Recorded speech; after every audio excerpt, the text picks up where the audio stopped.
समय का पहिया चलता है तो कई घटनाएं इतिहास में तब्दील हो जाती हैं। ऐसी ही कुछ घटनाओं से रूबरू कराते हैं हम इस पॉडकास्ट में राजनीतिक किरदारों के। एक प्रधानमंत्री ने कहा कि सरकार में हूं, गोलियां चलवा सकता हूं। हाँ, माफिया मेरा मित्र है, उसकी माफियागिरी अपने जगह, मेरी मित्रता अपने जगह। जी हाँ, 10 नवंबर 1990 को चंद्रशेखर भारत के 9वें प्रधानमंत्री बने। अयोध्या विवाद उनके सामने सबसे बड़ा सवाल था। प्रधानमंत्री ने दोनों पक्षों से बात की, सुलझाने की दिशा में आगे बढ़ रहे थे। तभी 6 मार्च 1991 की तारीख है और चंद्रशेखर को इस्तीफा देना पड़ा।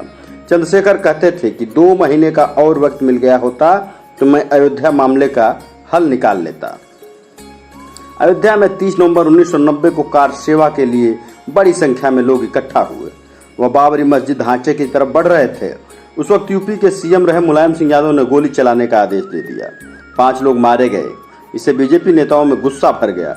उमा भारती, अशोक सिंघल, स्वामी वामदेवी ने 2 नवंबर को अयोध्या में विशाल प्रदर्शन का ऐलान किया। विश्व हिंदू परिषद और बीजेपी के बड़े नेता 3 अलग अलग हिस्सों में हनुमानगढ़ी की ओर बढ़ रहे थे। प्रशासन इन्हें वापस लौट जाने के लिए माइक से ऐलान करता रहा। वे पीछे हटने को तैयार नहीं थे। हनुमानगढ़ी के सामने वाली लाल कोठी के सकरी गली में कार सेवक जैसे ही बढ़े, पुलिस ने फायरिंग झोंक दी। मौके पर 18 कार सेवकों की मौत हो गई। पुलिस की गोली से मारे गए इन कार सेवकों को लेकर पूरे देश में हंगामा हो गया। अयोध्या में लाशों को रखकर प्रदर्शन किया गया।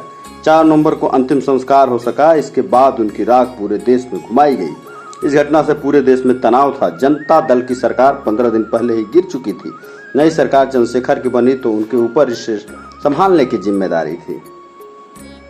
कारसेवकों पर गोली चलाने के 8 दिन बाद चंद्रशेखर प्रधानमंत्री बने। उन्होंने अपनी आत्मकथा जीवन जैसा जिया में लिखा, 1989 में जनता दल की सरकार बनने के बाद से ही मैं कहता रहा हूं कि नेतृत्व इस सवाल पर ईमानदार नहीं है।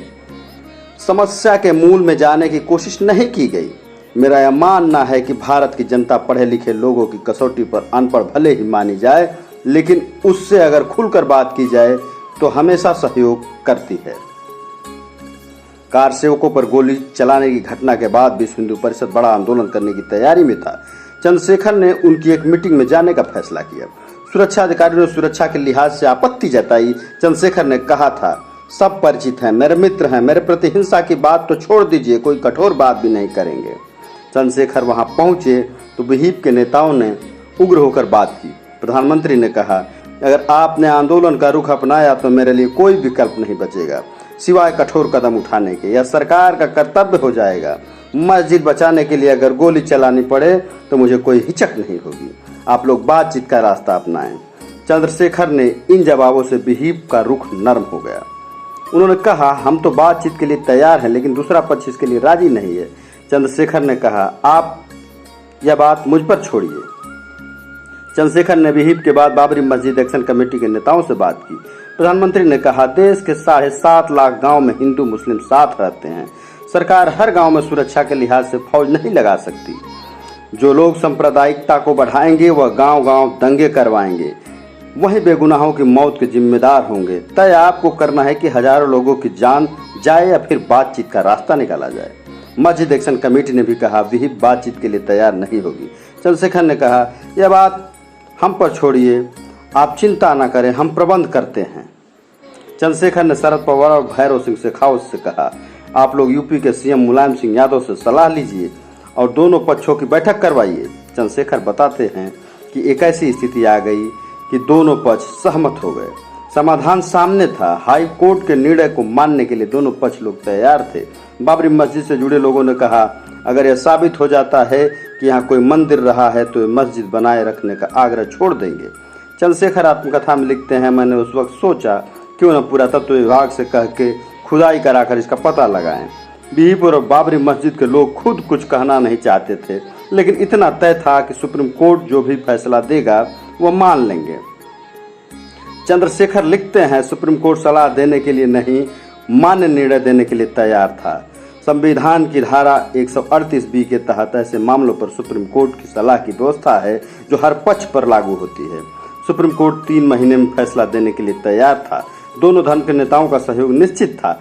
चारों तरफ यह चर्चा शुरू हुई कि अब निर्णय हो जाएगा। तभी जासूसी का बहाना बनाकर कांग्रेस ने संकट पैदा किया और सरकार ने त्याग पत्र दे दिया। चंद्रशेखर बताते हैं कि कुछ लोग सुझाव देते हैं कि मंदिर और मस्जिद दोनों एक जगह बना दिए जाना चाहिए। जब तक यह बात चलती रहेगी इसका समाधान नहीं हो सकता। मेरी दृष्टि में एक ही जगह पर मंदिर और मस्जिद बनाना सही नहीं है। इससे झगड़े का अंत नहीं होगा। इस समस्या का समाधान आपसी समझदारी और लेन देन की भावना से ही किया जा सकता है। उस वक्त दोनों पक्ष इसके लिए तैयार भी थे।